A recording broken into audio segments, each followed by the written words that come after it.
Aujourd'hui, je vais te prouver que la science a démontré par A plus B qu'être surdoué, c'est être physiologiquement différent.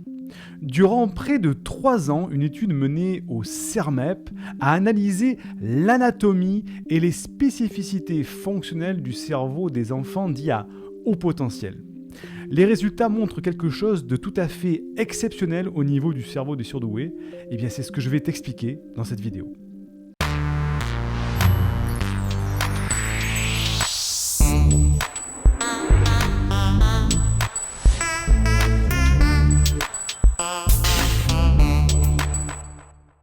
Je te souhaite la bienvenue, je suis Siegfried C, je suis neurothérapeute spécialisé dans l'accompagnement des personnes à haut potentiel intellectuel ou émotionnel et j'ai fondé l'université des hauts potentiels dans laquelle nous les aidons à canaliser leur surefficience pour soulager un certain mal-être.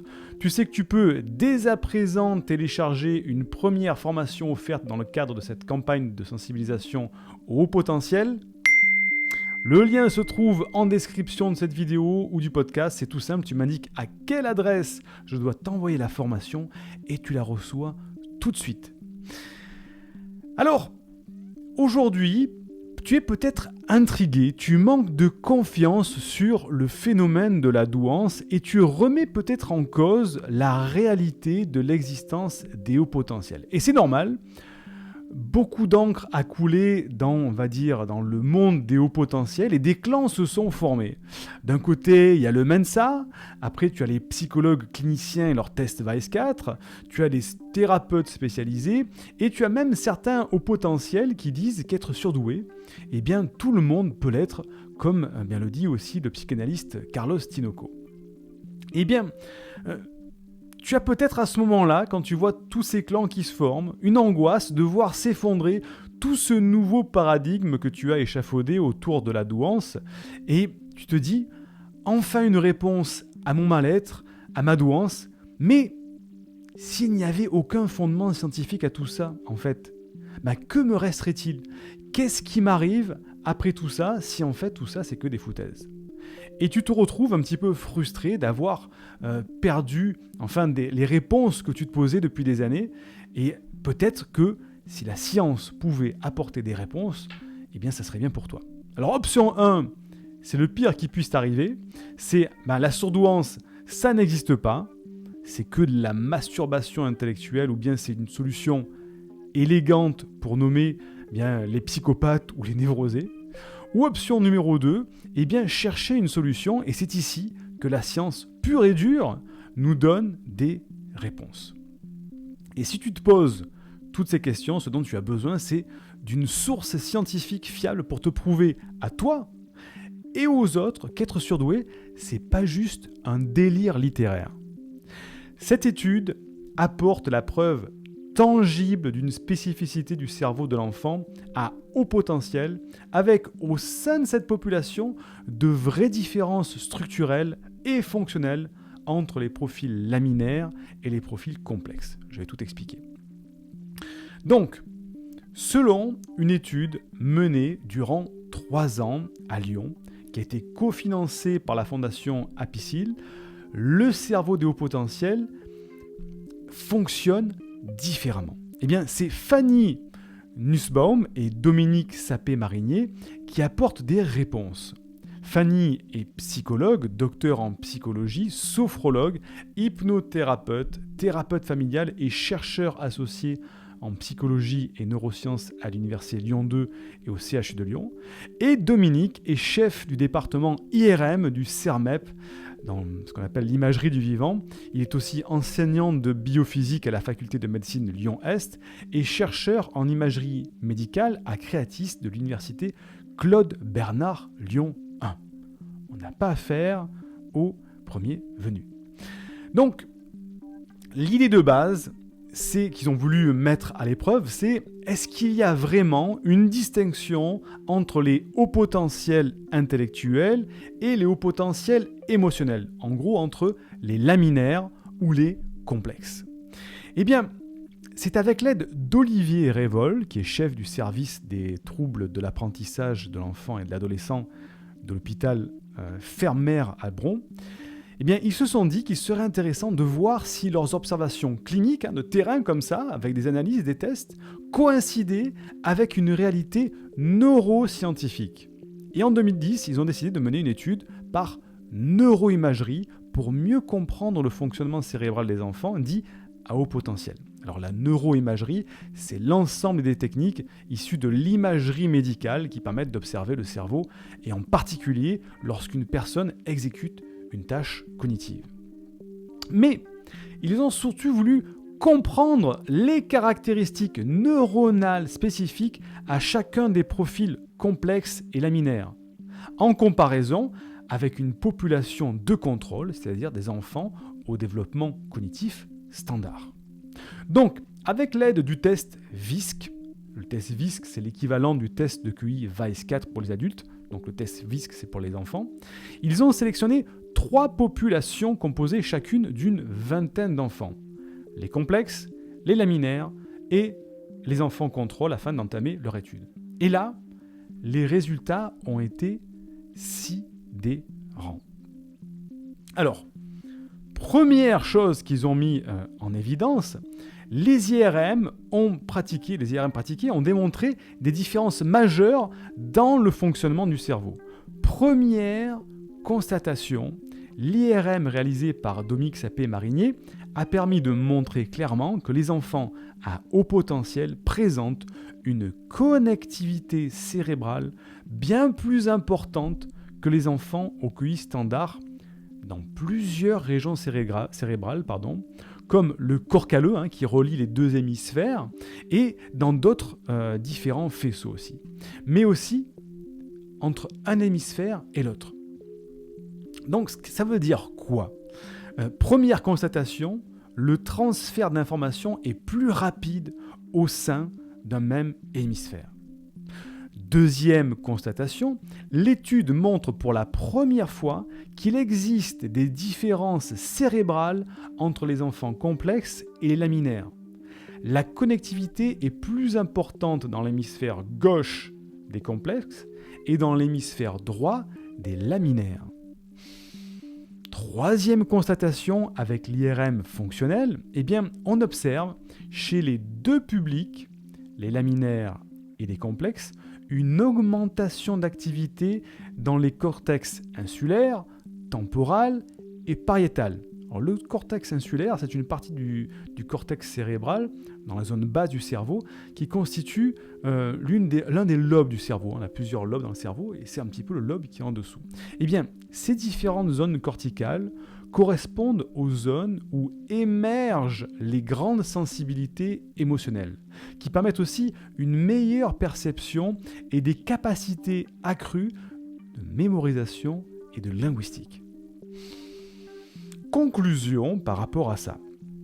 Dominique Sapé-Marinier, chef du département IRM, dit, et je le cite là-dedans, « Le cerveau de l'enfant à haut potentiel dispose clairement de plus gros câbles, du haut débit, autrement dit, un meilleur moteur sous le crâne, sans que ce moteur ne tourne forcément en sur-régime.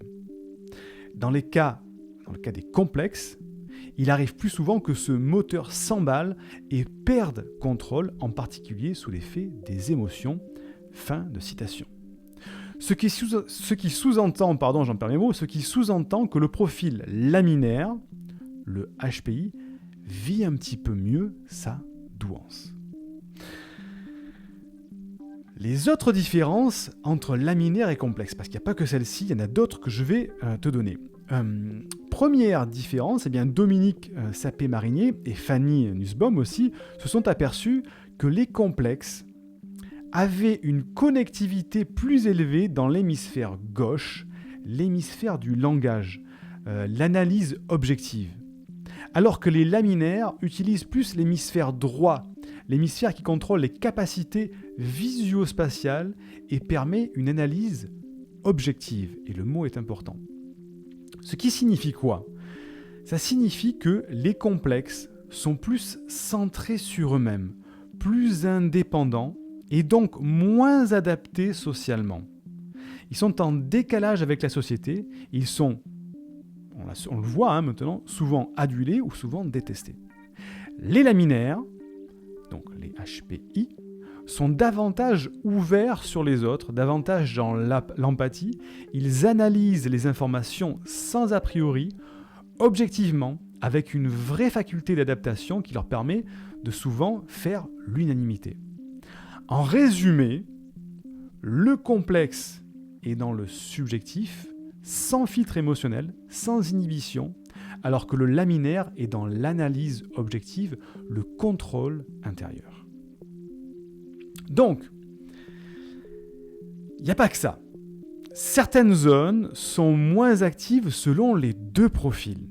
Donc, Dominique et Fanny se sont aperçus que le cerveau du complexe était moins actif dans la région préfrontale, dédiée au raisonnement, à la planification temporelle, alors qu'il est augmenté sur la zone pariétale, celle de la perception, de l'analyse sensorielle.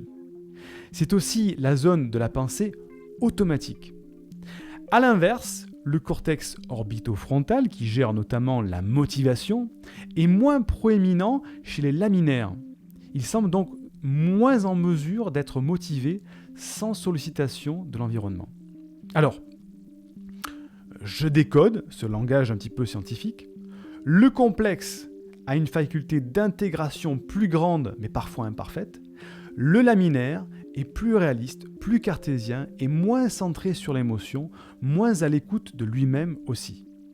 Donc, si on caricature un petit peu, le complexe, c'est un artiste, le laminaire, c'est un ingénieur. Donc, tout ça, ça peut nous amener, et ça a amené d'ailleurs ces personnes-là, à comprendre les effets négatifs de ces constatations. Le complexe présente des troubles du comportement, il présente souvent, pas tout le temps, mais des troubles du comportement, de l'apprentissage, de la personnalité, une hypersensibilité, qui sont essentiellement liés à un manque de contrôle de son attention et de son impulsivité. Le laminaire, lui, sera davantage sujet à la somatisation, à l'hypocondrie, voire au burn-out en cas de sursollicitation.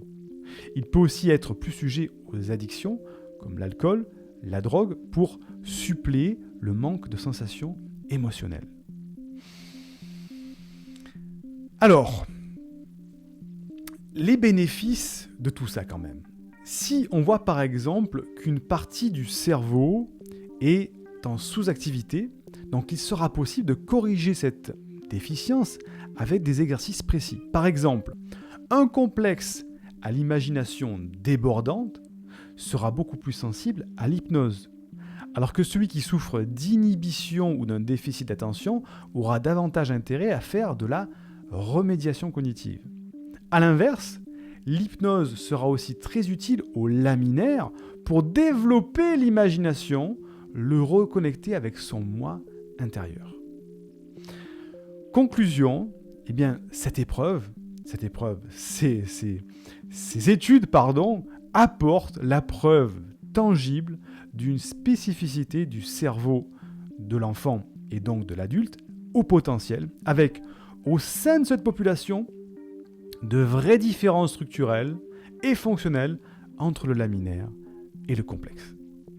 Donc, je t'ai mis en description de cette vidéo les ressources scientifiques de tout ce que je viens de t'annoncer, c'est pas sorti de mon chapeau de magicien, et tu as maintenant de quoi te rassurer sur cette différence qui est bien physiologique, et peut-être avoir plus de facilité pour en parler autour de toi, en disant que oui, le haut potentiel, c'est pas sorti, comme je disais, d'un chapeau de magicien, c'est une preuve scientifique, physiologique, neuronale, d'une structure différente, et d'un mode de fonctionnement très différent de la normale. Félicitations d'avoir écouté cette vidéo jusqu'au bout. Lâche un petit like, un petit dislike si t'aimes pas, tu me dis. En tout cas, laisse un commentaire. Je réponds à tous les commentaires pertinents. Parce que je sais qu'il y a des petits malins qui me disent « Oui, Siegfried, il n'a pas répondu à mon commentaire. » Oui, mais c'est juste pour un petit coucou, un petit bonjour, un petit merci. Je ne peux pas répondre à tout le monde, on est plusieurs dizaines de milliers sur cette chaîne. Je ne peux pas répondre à tous les petits commentaires. Par contre, les commentaires les plus pertinents, qui posent des questions, qui réagissent de manière constructive, j'y réponds. Donc laisse un commentaire, je réponds aux commentaires. Et surtout, partage cette vidéo à quelqu'un qui pourra en avoir besoin. Et aussi visite, je crois que c'est par là, ici en dessous, le profil Instagram mon profil Instagram dans lequel je partage de plus en plus d'informations personnelles, de données, de ressources que j'ai. Et donc, ça te permettra d'aller plus loin dans cette exploration de la douance. Félicitations et à très vite pour une prochaine vidéo. Indique-moi en description à quelle adresse t'as envoyé la formation offerte qui s'intitule « Canalise tes pensées envahissantes et profite de l'instant présent ». Et surtout, partage cette vidéo à une personne de ton entourage que ça pourrait aider. Et n'oublie pas, comme le disait Einstein, la folie c'est de faire toujours la même chose et de s'attendre à un résultat différent.